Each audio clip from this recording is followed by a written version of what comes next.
What's happening, guys? Back with another video of Carl's Seth. So today we're going to be doing some angle mods to it. First thing I've got to do is I have to pull the arms and hubs off that thing, mainly just because we need the hubs for it, because this is the stuff that was on Carl's cart. This stuff is out of a C34, which we've got some cut knuckles and some lower control arms going on his Seth. But the knuckles that are cut are for a S13 sort of Saphiro type stitch, where the spindle I think is like 30 something mil, as where these hubs, being a C34, are like 34 mil or something like that. So he can't use these hubs, so I've got to take the ones off that Saphiro so he can use. So I'm just going to chuck these on that in its place. Finish swapping everything over. The C34 stuff is now on this, and the hubs and shit that were on it are here. Carl only needs the hubs, but I'm giving him the knuckles and lower arms anyway, because obviously I don't need them anymore because that's got all C34 stuff. We've also got the diff in the back here. This is the locky that came out of my Seffy there. This is also going to Carl. Right, so just got the Carls and about to chuck the shit on the Saphiro. These guys are out here doing a water pump on his Miata, and what, you're about to weld the diff in it, eh? Yep. She's a bit too open for my liking, so she's getting some weldy goodness. Yep, welding that. Right, so I'm gonna go and make a start on this. So this is what Carl already had. These have all been done by Robbie from JB Fab. He's gonna be doing all my stuff as well, so stuff's pretty good. These lower control arms here, just extended 20 mil. This is basically just to stop any clearance issues that you can run into. Just sort of spaces the wheel out a little bit, so the wheel doesn't hit on shit like this. Just spaces the wheel out a little bit more. And then these knuckles here, you side by side comparison to sort of the factory ones, you can see that the tie rod point has been cut off and it's been moved in a little bit. Robbie explained to me a while ago exactly what this does. I can't remember 100%, but from my understanding it basically just gives you a little bit more angle because it brings the tie rod in, so every little movement with the tie rod is like more steering, because obviously the point has been moved in, and it just gives a little bit of better steering feel as well. Also got these offset rack spacers here, and yeah, these are basically just tie rod extenders, which just extends the tie rod a bit for you. These ones are Harkon ones, so they're pretty good quality, and yeah, so all this stuff here should give Carl some good angle. Right, so Carlos is welding up his center, and before I go and chuck the new stuff on, I had to chuck the shit from my Saphiro back on here just to bolt it all up so I can take this nut off. I should have done this when I was at my house, but I forgot about it, and these nuts are very tight, so it's not even worth trying to hold this and break it. Just bolt it all up so it's in place, and then yeah, I'll crack it. So I don't know if I explained this too well earlier, but the whole reason why we're doing this change is because this stuff here is like Saphiro S13 type spindle, which is like a 30 mil spindle, and the stuff that was on this Saphiro was actually off a C34 Laurel, which is sort of the same as like S14, S15, which has a 34 mil spindle, I think, something like that. So obviously the hub won't bolt on to the knuckle, so grabbed my shit. This hub right here, which is another 30 mil one, will bolt up to this knuckle, so yeah, we're sweet. Right, so pulled this shit back off, got the hub off, about to put the lower arm and knuckle in. Something I didn't show you before is these are also got reinforcements at the bottom here, just to stop any flex, strengthen everything up a little bit.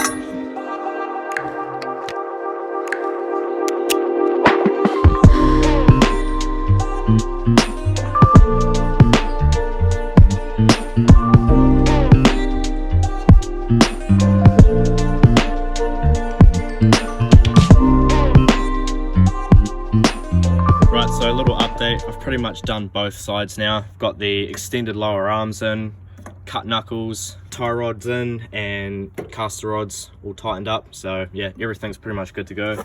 Now just moving on to the extended rack spacers. So there's a little tab just there that I've bent back.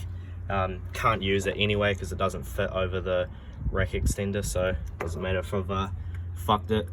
So then just gonna undo that, and then this extended rack spacer here, just just tightens up to the shaft there, which just extends this out, and then this screws onto the end there, so it yeah, just moves the tie rod out. Right, so this is a lesson as to when you're welding, don't fucking touch what you weld after you've done it, because Oi, I'm dumb, okay? Leave me alone. how much pain have you been in for the last hour? A lot.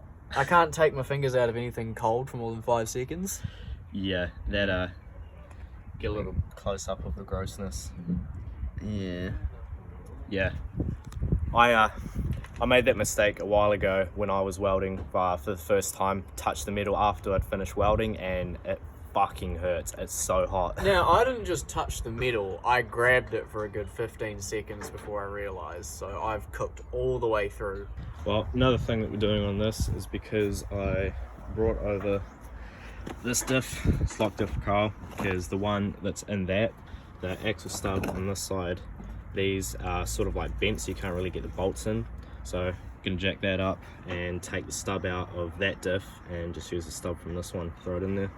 Getting under the Sphero here, you can see the problem. The axle stub on this diff is pretty cooked. I have no idea how the fuck that happened. Hey Carl, how did this axle stub get fucked like this? Do you know? Good question, Joel, and I do not know. Yeah, even Carl doesn't know, so. I've had this car for a week, I know little about it. Yeah, I have absolutely no idea how the fuck that would even happen, Probably but. someone hammering it out. Yeah, but that is such thick metal. Yeah. Anyway, you can take this axle off so we can change the stub, but while we're under here, this is one of the differences between my Ceph and this one. So my Ceph has got factory non-Hiker subframe in it, and this one has a C34 subframe which had Hiker, so it's just got this lock bar in it. Yeah, it's also got some subframe locking collars in it, which is good. Keep it a little stiffer and stop it from flexing as much. Alright, so I got the axle out. Now Carlos is gonna pry the stud out. So this is the way I always do it in a Subaru. Pretty much, you just fucking... I'm hitting You're the hitting ground. the ground, yeah. See if I have the angle in.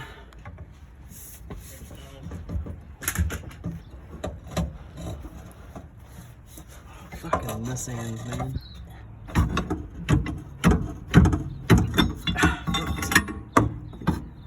Told you. Oh, and just like that, it's out. Woo! Alright, give me the new one. I'll whack it in as well. Well, give me the crowbar. Good point. Alright, now to take the good one out. So this is what happens when you hang out with Carl. Definitely bigger than what I got. They ain't no micro. Fucking hell. Alright, now to slip it inside. Never worked with a tool this big. I wonder how good it slides in. That's it, shove it in. Uh-oh, it's wrong size. What? Wrong size. It's too small. Oh yeah, that's a beefier diff. What do you know? So look at the fucking size difference. It's ridiculous. Weird. Is that an R180? Yeah.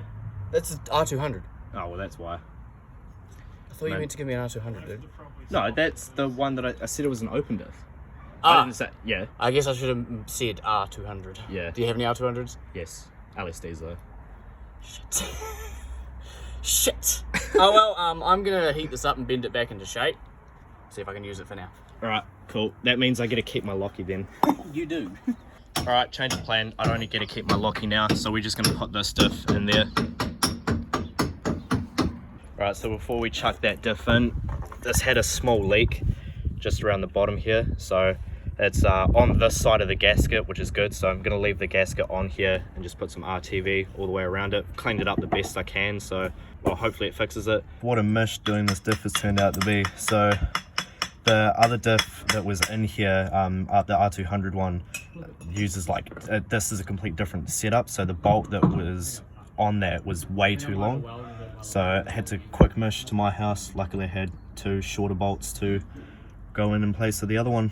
Right, so it's the next day. We finished up yesterday. Didn't finish off doing all the angle mods and stuff because we were too weak to undo the tie rod part. So I found a drift button. he found a drift button. So we got Sam on the job here 5 seconds and already did what we couldn't do. So as you can see, that's how the rack extender works. Just goes into the rack like that, spaces the tie rod out. Ladies, learn to extend your rack. We will love you for it. Hey, it's a family channel. This is Keep it PG. This is what lying about 19mm looks like. Hey.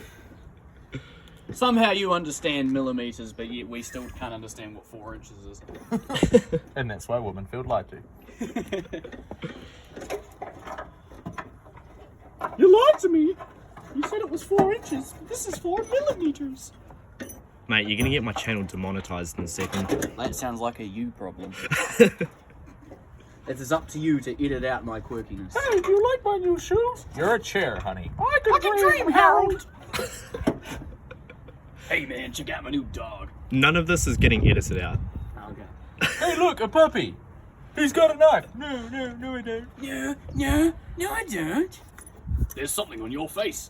It was pain. Hey, Gulliver's written Have you on the not seen ceiling. this before? No. I picked You you up. really didn't watch ASDF. I know, right? You're too young if you haven't watched ASDF, man. Seriously. I am I too young. picked you a pie. Oh boy, what flavor? Pie flavor. I'm only 20.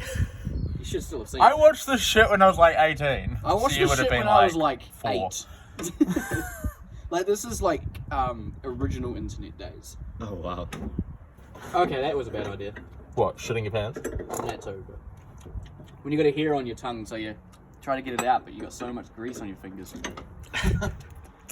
Tasty. Now you've got a greasy hair on your tongue. Yes, because I didn't get the hair off. Hey, Carlos, go turn the steering wheel. Okay, what way? I don't know, fucking either way. Left or right? Fucking whatever mood strikes you nicely. Yeah, that'll do the trick. Is that lock? Yeah. That's a lot of lock. Hey, this wheel's straight. Right, so the fronts are all done. Wheels on. Now it's time to check that sick mad lock. Steering wheel off. Yeah. Technical difficulties. Hit it. Jesus. That is a really good amount of lock. Other way. It's hitting something. Nah. What's it hitting? No, it is hitting the caster arm, Joel. What are you smoking? What? No, it's not. It's nowhere near the fucking caster arm. Oh, I think the rack's topping out because of the bad alignment. Right, so yeah, the angle mods are all done, but as you can see by that front wheel and then that front wheel there, the rack ends need to be adjusted badly, but it's pretty much all done. Alignment. Alright, so I'll wrap it here. That'll be it for this one. Cheers for watching, and I'll catch you in the next one.